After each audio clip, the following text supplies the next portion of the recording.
What if the UFO phenomenon is not technological but ontological? Not visitors from another planet, but something older, stranger, and far more entangled with us than we've ever imagined. In the final chapter of his classic book, Operation Trojan Horse, reporter and author John Keel hints at a terrifying possibility that these beings, these lights, these apparitions, and craft aren't extraterrestrial at all, but ultra-terrestrial. Non-physical intelligences that can swap between dimensions, forms, and faces the way a dream swaps between scenes. Sometimes they're luminous, sometimes they're metallic, sometimes they're angelic, and sometimes demonic. And they are acutely aware of our myths, our expectations, our desires, and our fears.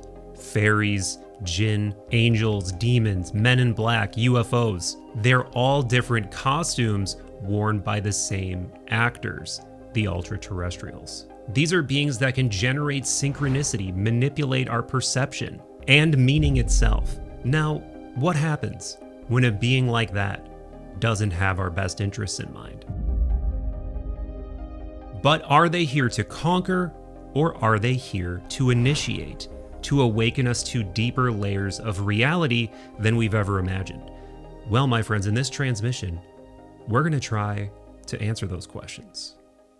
All right, my friends, teasing concluded, let us plunge into what I think is the best summation philosophically of Keel's work that I've found.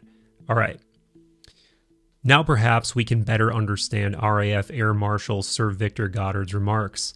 The astral world of illusion, which is greatly inhabited by illusion-prone spirits, is well known for its multifarious imaginative activities and exhortations. Seemingly, some of its denizens are eager to exemplify principalities and powers. Others pronounce upon morality, spirituality, deity, etc. All of these astral exponents who invoke human consciousness may be sincere, but many of their theses may be framed to propagate some special phantasm or simply to astonish and disturb the gullible for the devil of it. These, quote, illusion-prone spirits, unquote, are responsible for nearly all of the UFO appearances and manipulations. The flying saucers do not come from some Buck Rogers-style civilization on some distant planet.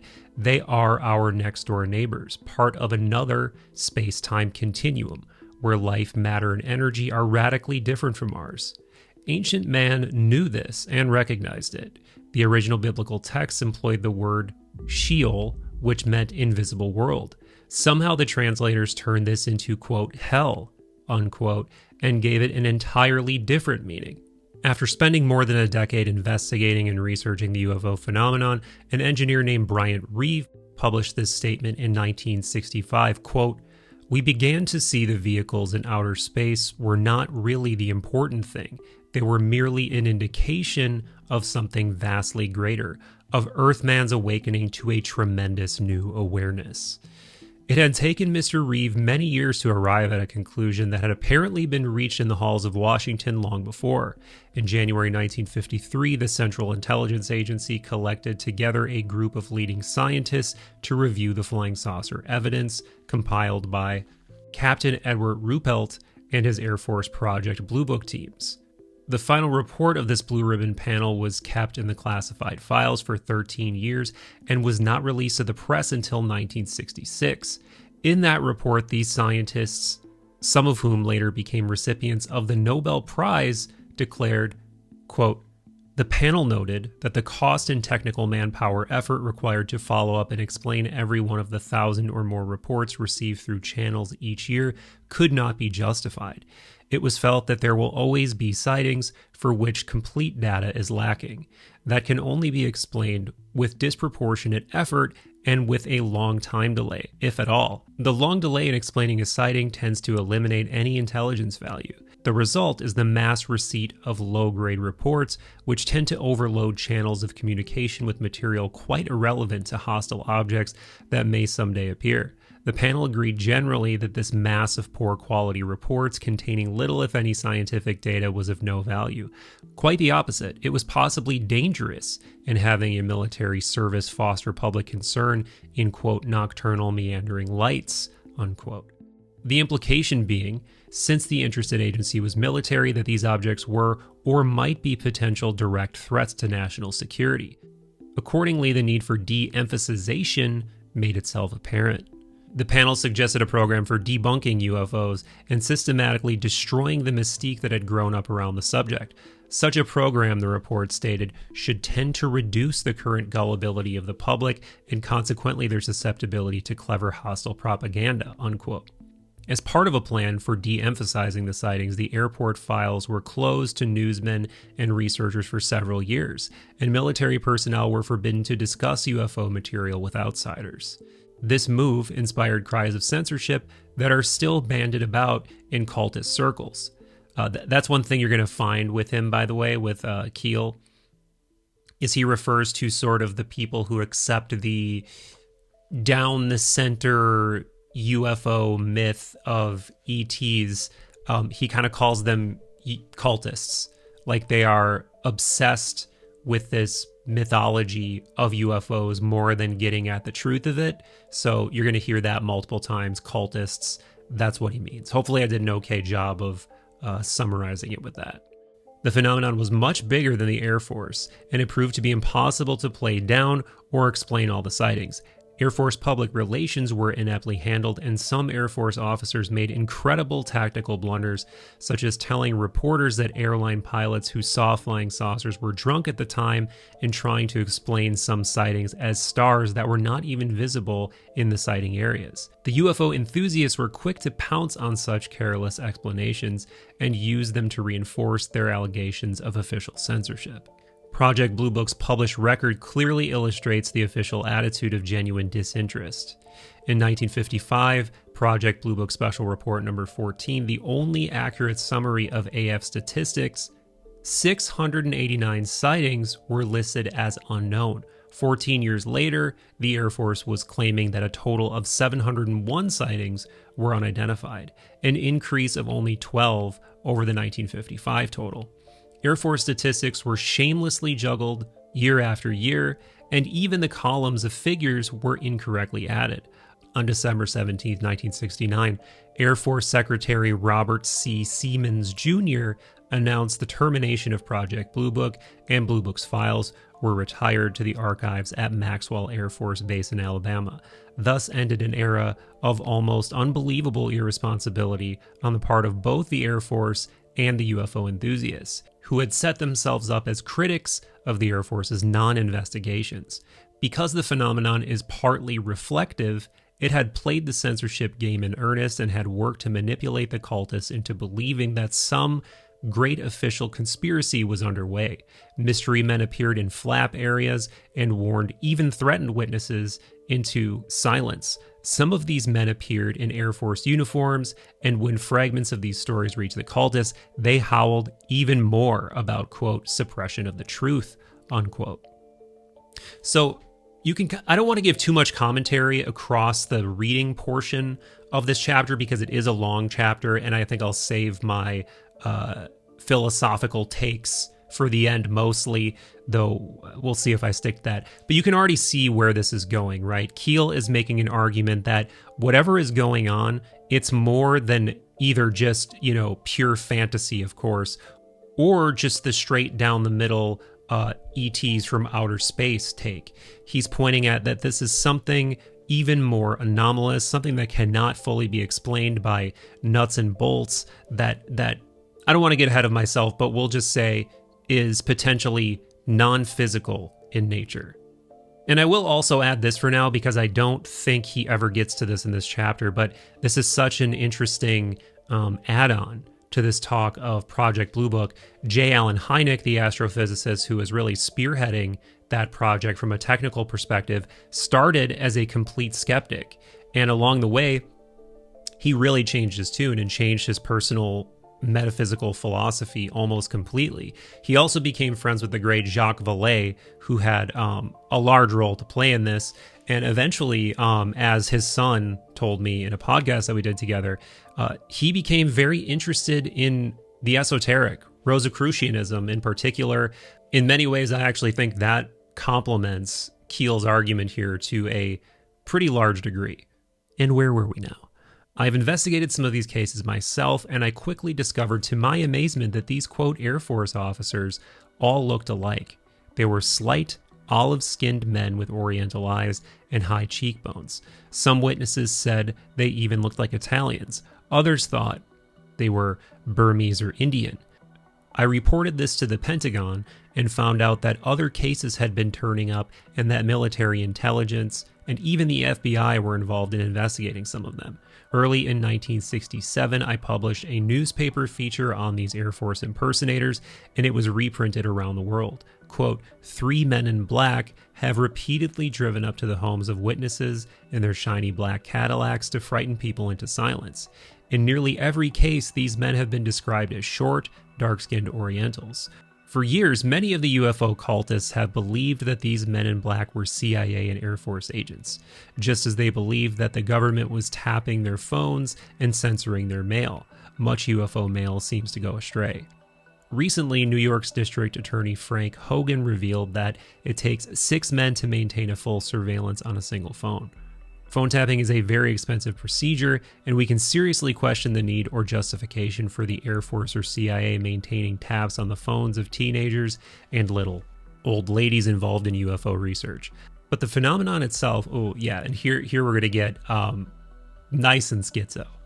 But the phenomenon itself is electromagnetic in nature. It might be able to manipulate our telephone systems just as it seems to manipulate automobile ignition systems. The real truth is that the UFO cultists have been played for suckers for years, not by the government, but by the phenomenon. Mischievous, even malicious rumors and nonsense have been passed on to them through the contactees, and they have accepted this rubbish as fact. Other classic UFO stories had their beginnings as clearly labeled fiction in cheap men's magazines. One such story told how a reporter saw officials conducting a hairy spaceman through the White House. A newspaper columnist wryly printed excerpts from it without comment, and it created a sensation among UFO cultists for years. Irresponsible tabloid newspapers have cashed in on the temporary waves of UFO interest by publishing completely fictitious flying saucer stories as fact. The celebrated tale of a UFO crashing on the island Spitsbergen in the early 1950s was spawned by such a newspaper and is still being republished as an example of, quote, government suppression. The Norwegian government denied the story naturally. Situations have been engineered by the phenomenon to make the UFO cultists suspicious of the government and even one another. I mean, that's still true for sure. The infighting between various groups deserves special study by itself. Many cultists are living in genuine terror. Some no longer trust their own families. Several have suffered nervous breakdowns. Unironically, the UFO organizations have themselves suppressed and censored more UFO reports than the Air Force. Yeah, I mean, it's so crazy that this was even true back in Keel's day, just decades and decades before social media exists. And obviously everything he's saying has just metastasized to an unbelievable degree where, UFO Twitter is so polarized into all these different hostile groups and these, antagonistic postures toward one another.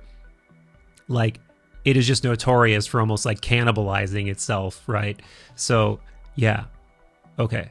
Ironically, the UFO organizations have themselves suppressed and censored more UFO reports than the Air Force. When the National Investigation Committees on Aerial Phenomena received a report from one of their members on the sighting by Betty and Barney Hill in 1961, in which they suffered extraordinary effects after they saw human-like figures in the window of a UFO, they hid the full report in their office. The whole story would never have become public knowledge if author John Fuller had not stumbled across the Hills years later during his own independent UFO investigations. The demonological events discussed in this book have so baffled and confused the UFO organizations that they have dismissed most of them as hoaxes without any kind of investigation. In many cases, they have publicly branded the witnesses liars, publicity nuts, and mercenaries trying to exploit the subject. There is no doubt that the UFO cultists themselves have thwarted effective research into these matters, and their antics have created the atmosphere of ridicule which surrounds the subject and makes qualified professionals wary of becoming involved. By 1967, I had decided that the evidence for extraterrestrial origin was purely circumstantial, and I began to hint in print that perhaps a more complex situation was involved. To my astonishment, my rejection of the outer space hypothesis focused the wrath of and suspicion of the UFO cultists on me. Rumors were circulating nationwide that I was a CIA agent. Later, contactees began to whisper to local UFO investigators that the real John Keel had been kidnapped by a flying saucer and that a cunning android who looked just like me had been substituted in my place. Incredible though it may sound, this was taken very seriously. And later, even some of my more rational correspondents admitted that they carefully compared the signatures of my current letters with the pre-rumor letters that they had received. Sidebar again before we continue. He used the word demonological events discussed in this book just before. And this is one of the things about Keel that sort of frustrates me, because he's talking more about ultraterrestrials in this sort of etheric, ephemeral, multi-faced, I guess I would say, sort of way that can personify in so many different guises and can show up in so many different ways and interact with humanity in so many different ways. So he's not really suggesting that they are demons per se, but more like they can show up and behave as demons sometimes if they want to. I think later on, even in this chapter, he uses, he compares them to angels, right? Like he said powers and principalities earlier. That's a reference to angels. So I guess my point is, don't take his choice of label on the phenomenon too literally, really ever. And yeah, that's another thing that hasn't really changed, right? Like this bit about people sincerely spinning this notion that not only is he a CIA agent or, you know, an asset of some intelligence organization, that he had been kidnapped and replaced by an android. I mean, this is still the same type of shit that you would hear going around modern day conspiracy theory wise, right? Okay, continuing again. Let's not underestimate the skill of our intelligence organizations. Let's assume that they have been competent enough to collect and assimilate the kinds of data dealt with in this book. I think we can safely assume that they figured out all of this many years ago, and that they are coping with it in their own way as quietly as possible. The huge national security agency building outside of Washington, D.C. is filled with James Bond-type electric gear, and the organization's annual budget exceeds the gigantic budget of our space program. I don't think all that money is going into bureaucratic rat holes. I don't think all those computers and super sophisticated gadgets are sitting there collecting dust. The NSA has orbited L-INT electrical intelligence satellites equipped with delicate sensing devices which can instantly detect electromagnetic disturbances on the Earth's surface. Other satellites carry infrared detection devices, and still others are designated to eavesdrop on all forms of communication. In 1960, Project Saint was announced. This was a plan to orbit special satellites designed to pursue and investigate unidentified satellites. No further information was ever released on this interesting project. Even Howard Menger, a contactee, had a few kind words for the CIA, which is merely a subsidiary branch of the National Security Agency, when he said in 1967, "Around this great country of ours is a jungle. This is a great quote. I'm going to go back. Around this country of ours is a jungle. Whether you know it or not, and there are specialized men who know how to deal on the same level with these people on the outside trying to get in and conquer us. These people are trained to deal with these other people on their level. That's the only way we will ever survive, so don't knock the CIA, please." So again, he's saying this is a contactee who has said this nebulous statement about there being a strange jungle outside of our nation. And I think you can take this to a pretty phenomena-related level, this statement. It is probable that some small group within the US government first began to suspect the truth about UFOs during World War II. There is curious evidence that Adolf Hitler and his inner circle had some knowledge of the ultraterrestrials and may have even made an effort to communicate with them. Perhaps there were even, quote, Men in Black episodes of sabotage and subversion that brought the phenomenon to the attention of the Wartime Office of Strategic Services, OSS. and other intelligence groups in the United States and elsewhere. At least we do know that the Foo Fighters, the World War II name for UFOs, caused considerable concern for both Europe and the Pacific. Subsequent events in the United States in 1945, including the still unexplained disappearance of 6 airplanes off the coast of Florida on a single clear day, probably led to serious and secret investigations.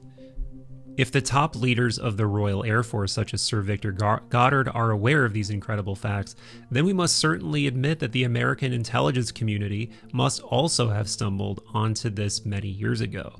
The official anti-UFO position now makes a great deal more sense. Because our long-haired Venusians are only mischievous imposters, they dare not land on the White House lawn.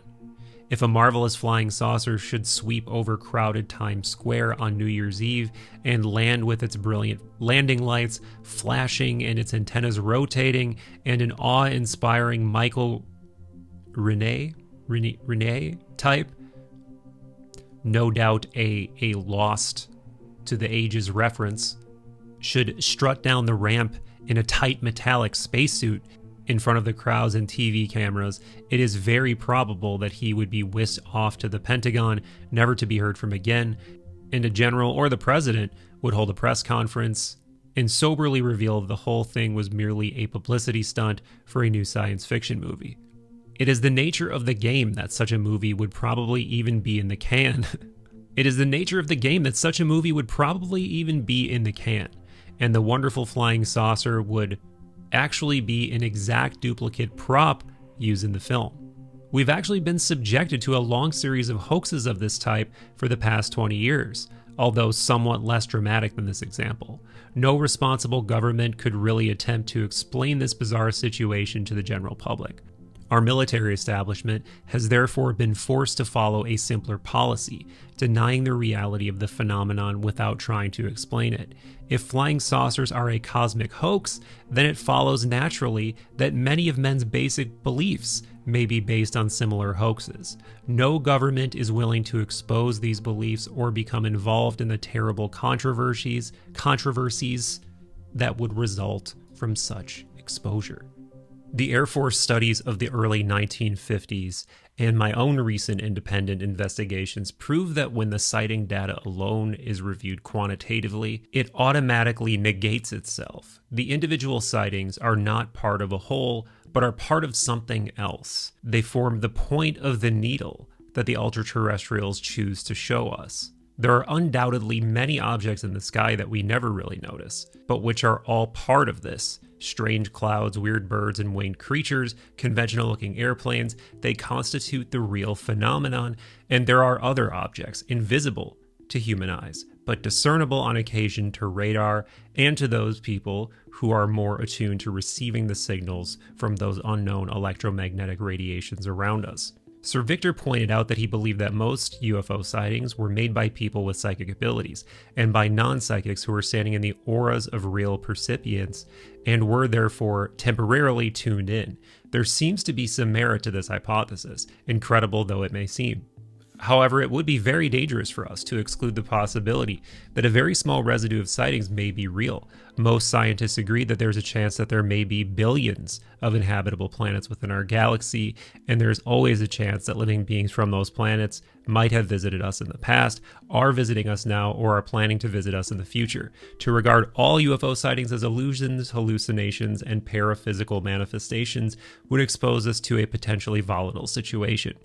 Quick note, I love this nuance from Keel. You know, even though he doesn't gravitate toward the extraterrestrial hypothesis, he's rigorous enough with his thinking to be like, yeah, let's not discount this completely. It is still a possibility. There have been many apparent physical sightings and landings which produce markings on the ground and other evidence that the objects were solid machines. But if those events represent the presence of true manufactured spacecraft in our atmosphere, then the overall evidence suggests that they are following a long-range plan, a covert military-style buildup, which will culminate in hostile action. Sorry to stop again, but, this is one of those moments where we have the benefit of time on our side, right? Like, this was written decades ago by Keel, and this still has not occurred, right? And I've never been a fan of this hostile alien invasion narrative because it would have been far easier for them to do it. I mean, maybe it would still be easy for them, but wouldn't it have been easier when we were even more technologically infantile? It's only going to get harder and harder as our military technology advances. So why would they be waiting? What are they waiting for? And also, why would we assume that they're hostile? Like, I don't understand why some super advanced race of beings or races of beings would be hostile toward humans. You know, of course, to be nuanced here, you'd have to say, well, there could be a variety. Of course, some could be hostile, some could be not hostile. But if they haven't become outright hostile in all of these years that they've been visiting us, why would they suddenly? In psychic phenomena and demonology, there's that word again, demonology. Why we gotta go with demons? In psychic phenomena and demonology, we find that seemingly solid physical objects are materialized and dematerialized or apported. There are many baffling cases of houses which appeared and disappeared mysteriously. In religious demonic possession, well documented by attending priests and doctors, the victims regurgitated impossible quantities of stones and even sharp steel needles. I'm sorry, I keep stopping, but impossible quantities of stones. Like, what quantity of stones is possible to regurgitate? Okay, I'm gonna forge ahead without stopping. Apparently, these foreign objects materialized in their bodies. Some victims have levitated to the ceiling and had to be forcibly tied to their beds to keep from floating away. Ufologists have constructed elaborate theories about flying saucer propulsion and anti-gravity, but we cannot exclude the possibility that these wondrous machines are made of the same stuff as our disappearing houses, and they don't fly, they levitate. They are merely temporary intrusions into our reality or space-time continuum. Momentary manipulations of electromagnetic energy. When they, quote, lower their frequencies, as the contactees put it, and enter a solid state, they leave their impressions on the ground. But to enter that state, they need some atoms from our world, parts of an airplane, an auto, or blood, and matter from an animal or human being. Or in some cases, they need to drain off energy from the human percipients, or from power lines and automobile engines. This may seem like a fantastic concept, but we have wasted 20 years trying to simplify all of this, trying to find a more mundane explanation. The fact is that all of the evidence supports our fantastic concepts more readily than it supports the notion that we are receiving visitors from Mars or Anestria. Before I forget, I'm going to say this too. I mean, this sort of supports what we're seeing with psionics now, right? Like this notion that somehow you can make a mental connection to something and then it materializes a luminous form or even a physical form that is apparently, happened in crash retrieval lore. I guess I won't get into all of that now, but the idea that there's something that starts as mental contact and as an ethereal object, but then becomes a solidified physical object, sounds very Keel-like in this way. But if we want to be properly cautious and objective, we find ourselves facing a double-barreled dilemma. On one hand, all the real facts of the situation, the manifestations and physical effects of the phenomenon seem to point to a negative paraphysical explanation. The UFOs do not seem to exist as tangible manufactured objects. They do not conform to the accepted natural laws of our environment. They seem to be nothing more than transmogrifications tailoring themselves to our abilities to understand. The thousands of contacts with the entities indicate that they are liars and put-on artists. The UFO manifestations seem to be, by and large, merely minor variations of the age-old demonological phenomenon. Officialdom may feel that if we ignore them long enough, they will go away altogether, taking their place with vampire myths of the Middle Ages.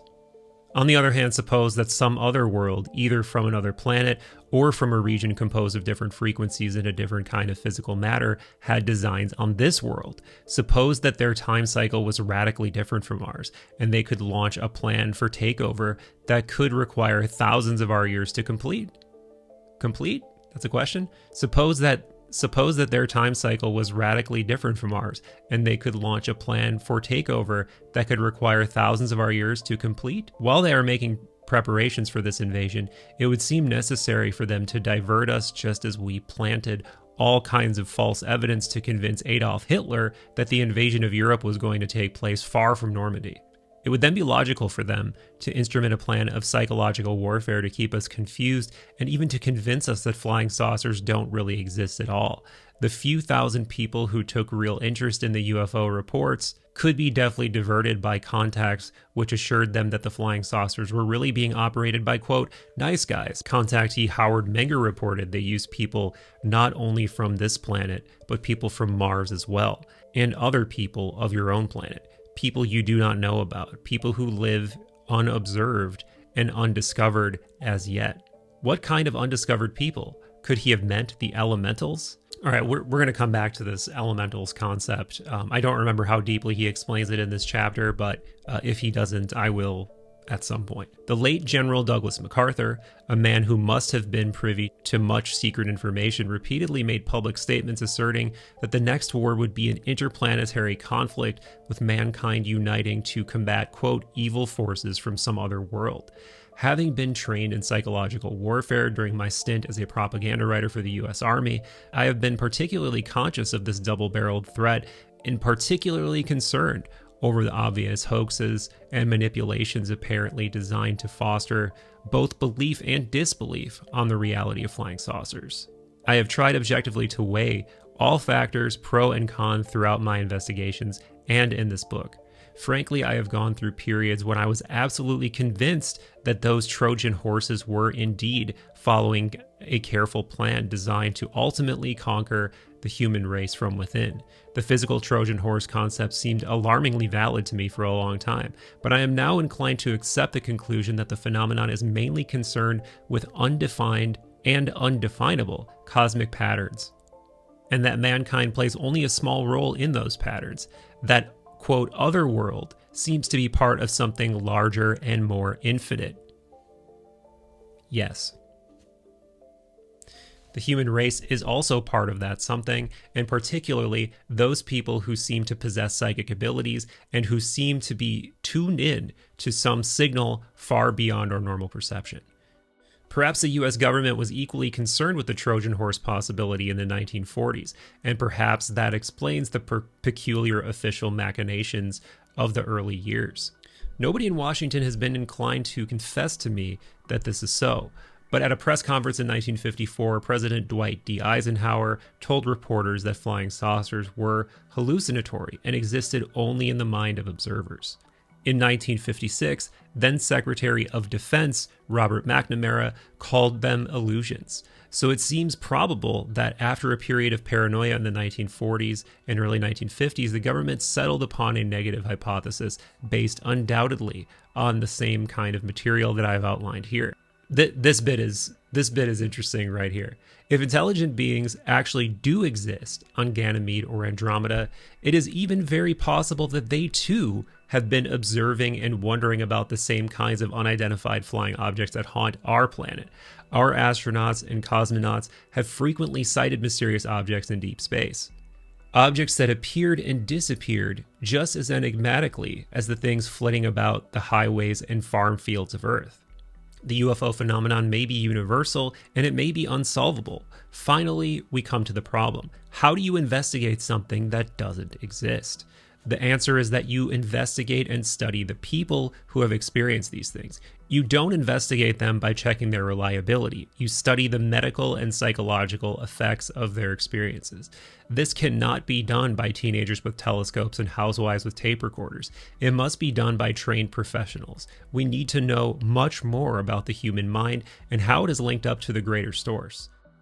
We must study the process of confabulation, falsification of memory, which produces the majority of our UFO landing in contact stories and demonological events. These victims genuinely believe that they have met splendid space beings. But as Goddard stated, they have really encountered, quote, denizens who are, quote, eager to exemplify principalities and powers. In my fieldwork, I have developed interviewing techniques which separate the confabulations from the real experiences. It can be done, but a large part of UFO lore is based entirely on confabulations.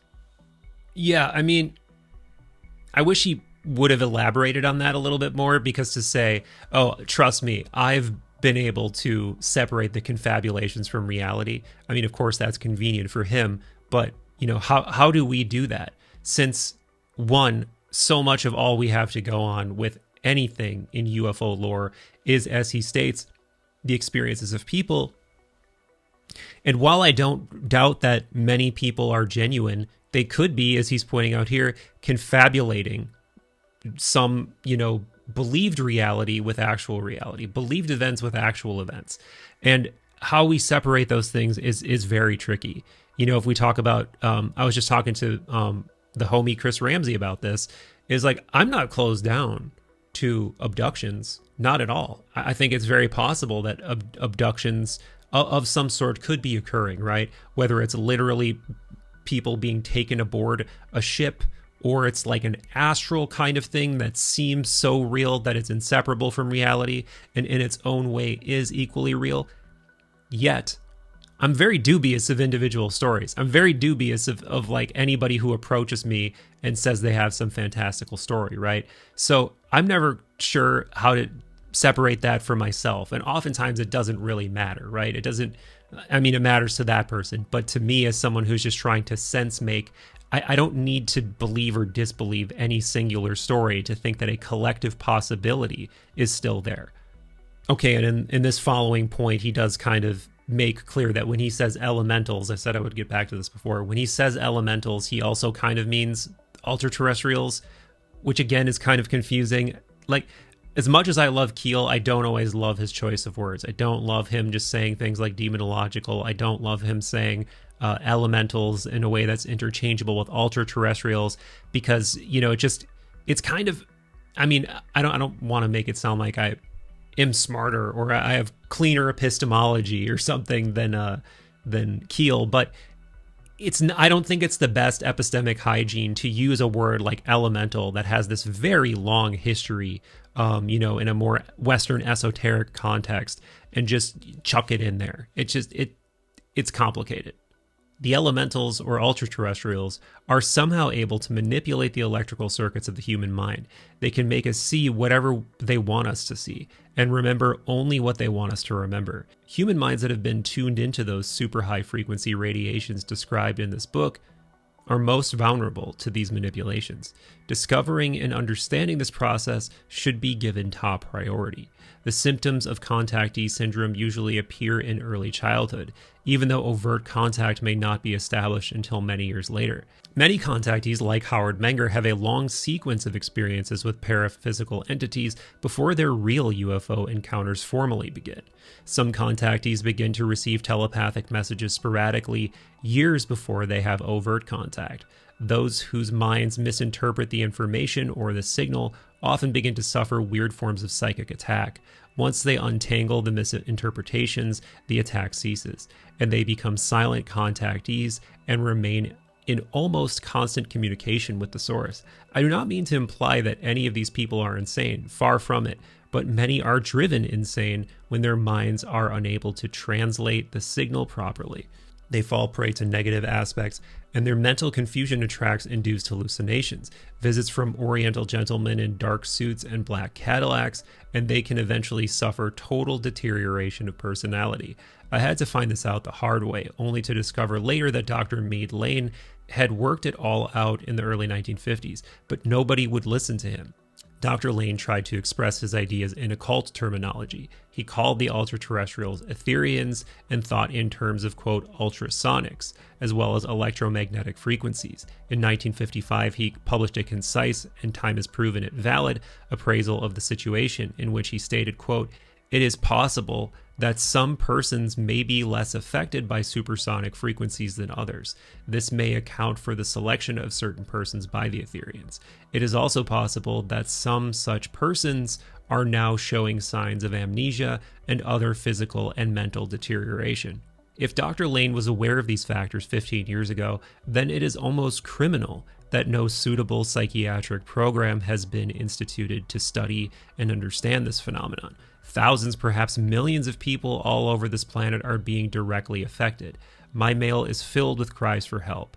I have watched helplessly as witnesses fell into hopeless personality deterioration and went insane or even committed the S word for some time now. Sorry, as you probably know, Elgo does not like that word. For some time now, I've been working closely with a small group of psychiatrists, but our efforts can be compared only to the proverbial drop in the bucket. The whole UFO subject has been so widely ridiculed and denounced that most qualified men are reluctant to enter into it. Not all ultra-terrestrial contacts are evil and disastrous, of course, but there are many people throughout the world who are deeply involved in all this without realizing it. They have entangled themselves through other frames of reference, and in many cases they have been savagely exploited by the ultra-terrestrials in the games being played. These games have been thoroughly documented and defined in the literature of the various frames of reference. The psychology of the elementals or ultra-terrestrials is well known and fully described in the fairy lore of Northern Europe and the ancient legends of Greece, Rome, and India. In fact, we know almost everything there is to know about the entities and their games. Unfortunately, most of this valuable information has been buried in the beliefs of the various frames of reference and clouded by obscure terminology. It will take teams of accomplished and objective scholars to wade through all the literature and distill all the facts. This job should begin immediately, for the game seems to be headed for some kind of grand climax. Again, we have the benefit of time, and there was no grand climax, as he fortunately/unfortunately words it here. And I think we actually really need to be careful. It's tricky because I agree and disagree. Like, I think for sure, yeah, we should look at mythology and even sacred texts to think about what could be contact with what he's calling ultra-terrestrials or, under another frame, aliens, whatever. But to try to reduce everything down to that lens, I think, is a massive mistake. Like, who can say what the intentions were by people who were writing fairy tales, by people who were writing spiritual texts, to prognosticate, to cherry pick from those and put it into this frame, I think is too convenient. I think it's too convenient to assume that that's what they meant, that they were just using archaic language for alien or ultra-terrestrial contact. Well, again, I do think that could be true to a limited degree, at least. Everything from the Dead Sea Scrolls, the ancient scriptures of the Orient, and the records of early Egypt, to the modern messages of psychics and contactees, and the thousands of inspired books, indicates that mankind was directly ruled by the phenomenon for many centuries. The God King system established a universal theocracy which enabled ultra-terrestrials posing as gods and super kings to supervise human events. Remnants of this system prevailed until the early 1800s, when the United States established a political structure that separated the church from the state. More than 50 major revolutions were staged in Europe in 1848, breaking the back of the God King system for all time. The phenomenon simply shifted to new frames of reference, notably spiritualism, and a new cycle of minor religions based on the teachings of prophets who were contacted by angels and elementals. Even Abraham Lincoln was a spiritualist and openly admitted that he based some of his decisions upon information and advice received in seances.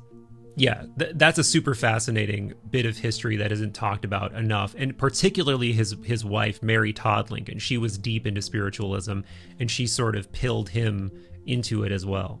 Rapid industrialization and technical development in the Western cultures apparently led to further restructuring of the phenomenon's frames of reference.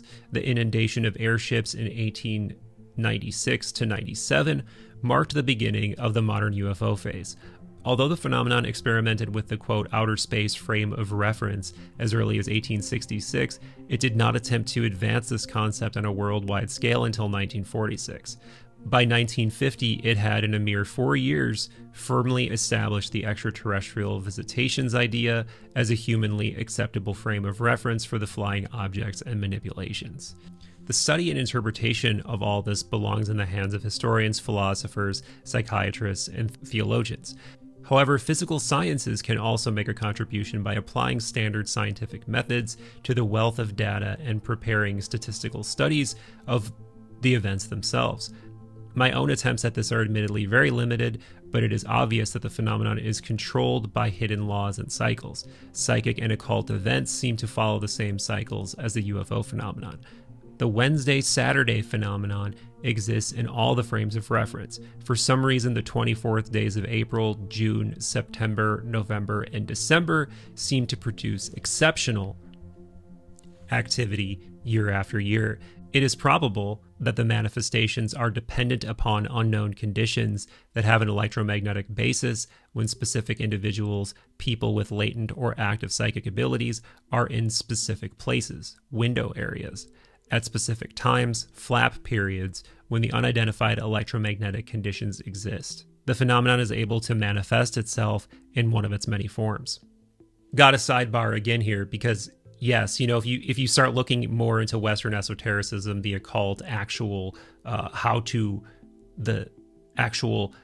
practica of magical practice, you need something like a book of hours, right?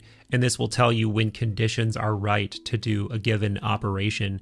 And this is all based on when different, how to put this, natural energies or perhaps intelligences are active so that you can invoke the right things at the right time, super core to any kind of magical practice. These events are staged year after year, century after century, in the same exact areas, and often on the same exact calendar days. Only the witnesses and the frames of reference used are different. The phenomenon can be extremely dangerous because the objects move through frequency changes that can produce deadly gamma and ultraviolet rays. On Friday, July 4th, 1969, Arcesio Bermudez of Analamia, Colombia, was witness to a low-level luminous object maneuvering over a farm field. Accompanied by other witnesses, he attempted to signal to it with a flashlight. Representatives of the Aerial Phenomena Research Organization, APRO, investigated this case in depth. The July-August 1969 issue of the APRO Bulletin summarized their startling report. All right, quoting from the bulletin. Within 2 days of the observation, the principal witness, Mr. Arcesio Bermudez, was taken very ill. His temperature dropped to 95 degrees Fahrenheit, and he had a cold touch, although he claimed he did not feel cold. Within a few days, his condition became far more serious. He had black vomit and diarrhea with blood flow. He was taken to Bogota and attended to by Dr. Luis Borda at 10 a.m. on July 12th, and later by Dr. Cesar Esmerel at 7:30 p.m. and then at 11:45 p.m. local time, Mr. Bermudez died. So this is something that really sticks out to me because this is very harmonic with what we're hearing about with modern contactees, right? All these people who are suffering from weird radiation injuries that are being studied by people like Dr. Gary Nolan and Kit Green. Even Jake Barber came out and said that he was one of these people that suffered a radiation injury. All of his hair fell out, skin falling off, really, really nasty stuff. So yeah, these are the kinds of facts that are really interesting. Or I guess apparent facts that seem really interesting. Doctors noted that Mr. Bermudez's symptoms indicated gamma ray poisoning. Other UFO witnesses have come down with leukemia and died shortly after closely approaching an unidentified flying object. Leukemia can be caused by radiation poisoning. This is not a subject for teenagers and wild-eyed believers. It demands a cautious, comprehensive, well-financed investigation by independent, objective professionals, unhampered by the petty causes of the cultists and the political machinations of the government agencies. Somebody or something somewhere is trying to tell us about all of this. Our skies are filled with Trojan horses and always have been. They are operating on a mysterious timetable, deliberately sowing confusion and nonsense in their wake. The believers and cultists have been crying for us to throw open the gates of the city and wheel the Trojan horse in. But the governments of the world and the churches have been trying to nail the gates shut. The Vatican has repeatedly warned us that spiritualism is evil and the work of the devil. When seemingly authentic religious miracles occur today, and there have been many, the theologians and churches approach them with great caution and try to play down their significance. The Bible warns us that during the last days, this planet will be overrun with wonders in the sky and false prophets and performers of miracles. There are now many cases in which the voices of deceased persons have seemingly called up their loved ones on the telephone, just as the metallic voice space people have been phoning researchers and reporters around the world. To add to our problems, the telephone system worldwide is sagging and breaking down, unable to keep up with the increasing load we're placing on it.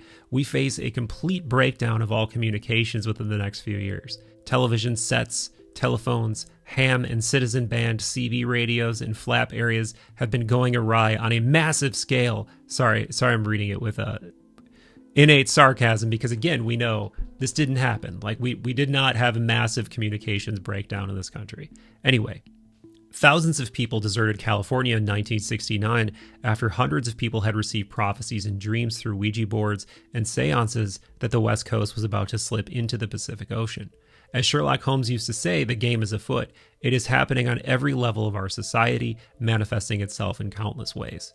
The year 1968 was comparable to the year 1848. Great changes are taking place at our college campuses, in our churches, and in the halls of government. The demons of old are marching upon us again. In 1966, I was a lifelong atheist, raised in the hard school of objective journalism. Skeptical but hopeful that I could somehow validate the enthusiast speculations about extraterrestrial visitations. The extraterrestrial hypothesis then seemed to me to be the only acceptable explanation, but my experiences over the past few years have changed both me and my outlook, just as similar experiences have changed so many others. I have stood on many a windy hilltop, staring in amazement at the multicolored objects cavorting about the night skies. I have dealt with thousands of honest, sincere witnesses by phone, mail, and in person. My skepticism has melted away, and I have turned from science and philosophy in my search for the elusive truth.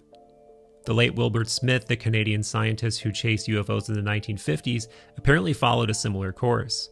The inevitable conclusion was that it was all real enough. Smith said in 1958, but, quote, that the alien science was definitely alien, and possibly even beyond our comprehension. So another approach was tried, the philosophical, and here the answer was found in all of its grandeur. Yeah, and that right there, that's one of the main reasons I like Keel, that last bit right there. Okay, and I think we're starting our last page here, so almost done. All of the various ologies represent the famous blind men trooping to Cathay who encountered an elephant. Each ology has been examining a different part of the element and giving it a different interpretation. It is time now for us to gain the total vision necessary for viewing the elephant as it is, not as we would like it to be. We all seem to be embarked on some new adventure. Our little planet seems to be experiencing the interpenetration of forces or entities from some other space-time continuum. Perhaps they are trying to lead us into a new dark age of fear and superstition. Or perhaps they will be guiding us upward to some unexpected density. I am not a scientist, theologian, or philosopher. I'm only a reporter. My business is asking questions, not answering them. But there are men who do seem to know part of the answers. Among them are our astronauts, who have been closer to the infinite than anyone else. One of them, Neil A. Armstrong, the first man to set foot upon the moon, said this when he addressed Congress on September 16, 1969. In the next 20 centuries, humanity may begin to understand its most baffling mystery. Where are we going? The Earth is, in fact, traveling many thousands of miles per hour in the direction of the constellation Hercules, to some unknown destination in the cosmos. Man must understand his universe in order to understand his destiny. Quote, mystery, however, is a very necessary ingredient in our lives. Mystery creates wonder, and wonder is the basis for man's desire to understand. Who knows what mysteries will be solved in our lifetime and what new riddles will become the challenge for the new generations. Love that ending sentiment for many reasons. One, because it's basically paraphrasing Plato. I'll try to find the exact quote. So many thoughts on this, but before I forget, one thought is, of course I agree. I love this idea of, the famous, probably, overused metaphor of the blind men feeling a different part of the proverbial elephant, saying like, oh, no, it's a long, skinny object. And the other one's saying, no, it's very thick and it's immovably heavy. And, the idea is that they're all just feeling different parts of the same truth. Of course, I love this idea that it's time to stop doing that and to see the elephant as it really is. But how do we do that? I agree with him, of course, that philosophy has to come into this, that we cannot answer these questions just through empiricism or through, studying nuts and bolts or the scientific elements of this phenomenon, though that has to be part of it. I guess maybe what he's saying is we need to embrace all of it, right? We need to embrace the scientific and empirical, and we also need to embrace the qualitative and rational. And by rational, I mean, the traditional use of rational, like the mind-based part of it, the phenomenological. So if that's what he means, I agree. And yes, many more thoughts to come before we wrap this one up. After spending a lot of time with Keel in this chapter in particular, I find myself landing somewhere between deep agreement and, I'm going to say, gentle critique, a place that Keel himself probably resided a lot of the time. On one hand, I strongly resonate with the idea that the extraterrestrial hypothesis is just far too narrow of a frame for the multifaceted mercurial nature of the phenomenon. Thinkers like Keel, like Jacques Vallée, like a whole lineage of others who consider the phenomenon to be something more etheric, consciousness-based, non-physical, spiritual even. I think these are adjectives that match both the data and the phenomenology in all of its high strangeness. Because when people describe these experiences, these luminous forms, these morphing shapes, the way these things appear almost dreamlike yet hyper-real, it does not sound like aerospace engineering. It sounds like something operating on a different layer of reality altogether. A part of the energetic or psychical spectrum that I don't think we even have really good words for, at least not in the modern materialist reductive way of viewing the world. I think the most useful words I can come up with are myth, mind, metaphysics, consciousness, some kind of alchemy of all of the above. So yes, the ultra-terrestrial model definitely speaks to me, but not as a final answer and not exactly in the way that Keel presents it. And on that note, we might as well get into a couple of the places where Keel begins to lose me a little bit, or where I start to feel some dissonance.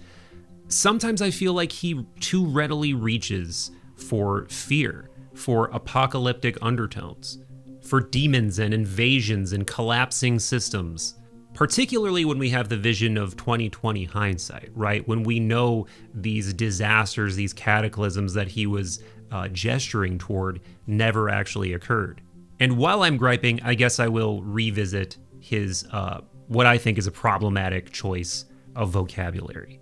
His insistence on using the words demonic, on, using words like ultra-terrestrial and elemental interchangeably, talking about really any kind of high strangeness phenomenon and correlating all of it together, throwing it all into some kind of convenient conceptual blender.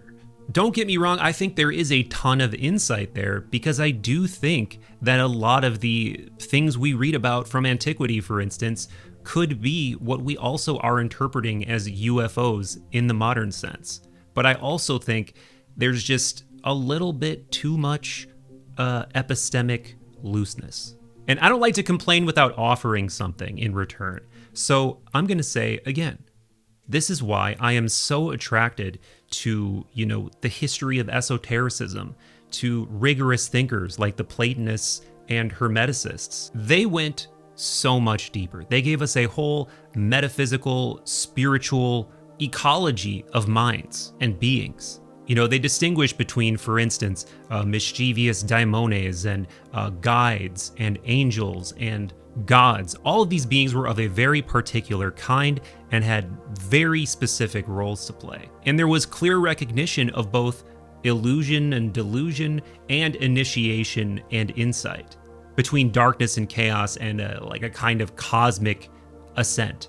And when you dive into these traditions, you find some remarkably similar shit. Strange lights, benevolent beings, terrifying beings, boundary-crossing intelligences, and layered realities. What I'm trying to say is they recognize the diversity of these encounters, of these beings, of this, like I said before, complex ecology of intelligences.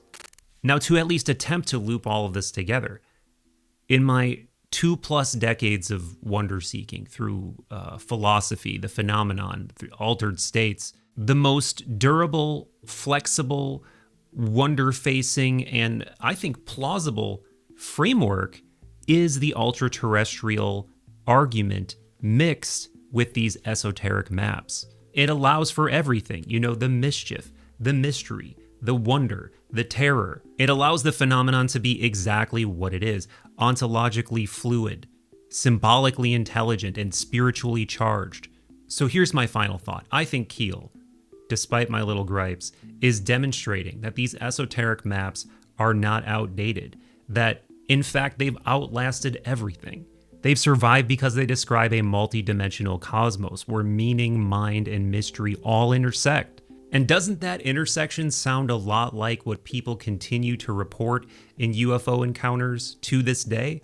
High weirdness aside, if we follow those maps, those esoteric teachings with humility, with studiousness, curiosity, they lead to a deeper kind of wonder and meaning than any government disclosure ever could on its own. So maybe this has been a Trojan horse of a different sort. You thought you were going to get a UFO video, but instead you got some sort of esoteric initiation invitation. Or maybe they're really both the same thing. Immense gratitude for watching, my friends. Do me a favor, like, subscribe, comment, share. And speaking of initiations, if you would like to initiate yourself into our Wonder Lodge, join up over at patreon.com/Third Eye Drops, or join us in the YouTube members section. Joining either will get you access to a ever-growing library of member-only/patron-only transmissions. And very soon, and I have to say I'm terrified to commit to this, I will be doing weekly patron/member-only content, so it is a fantastic time to join. And I suppose I should acknowledge it is a new era. We've got a new studio under construction here. I have moved across the country. I guess this is just fitting with the whole initiation theme. But anyway, much love, my friends, and I will see you very soon in the next transmission.